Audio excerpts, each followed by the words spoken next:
পারিবারিক সিদ্ধান্তের কারণ দেখিয়ে নারায়ণগঞ্জ ৫ আসনে বিএনপি মনোনীত প্রার্থী মাসুদুজ্জামান মাসুদ আসন্ন জাতীয় সংসদ নির্বাচন থেকে সরে দাঁড়ানোর ঘোষণা দিয়েছেন।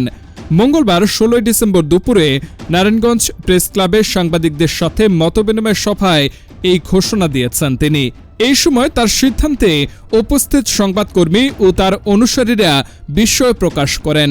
মাসুদুজ্জামান বলেন, পারিবারিক কারণে এবং নিরাপত্তা সহ একাধিক কারণে এই নির্বাচন থেকে সরে যাচ্ছে। সব কথা হয়তো এখানে বলা যাবে না, কিন্তু আমি বাধ্য হয়েছি। আমি আমার নেতাকর্মী ও আমার শহর বন্দরের বাসিন্দাদের কাছে ক্ষমা প্রার্থী। এ আসনে যিনি নির্বাচন করবেন তার পক্ষে আমার সমর্থন থাকবে। এ সময় সংবাদকর্মীরা কারণ জানার জন্য একাধিক প্রশ্ন করলেও তিনি কৌশলী হয়ে উত্তর দেন। তিনি বলেন, আমি জানি আমার এই সিদ্ধান্তে নেতাকর্মীরা সবাই কষ্ট পাবে, কিন্তু আমার সিকিউরিটি কনসার্ন হচ্ছে আমার পরিবার। আমার পরিবারের সাথে এই জায়গায় নেগোসিয়েশন করতে পারছি না। তবে বিষয়টা এমন না যে সরকার নিরাপত্তা দিতে পারছে না সে কারণে সরে যাচ্ছে।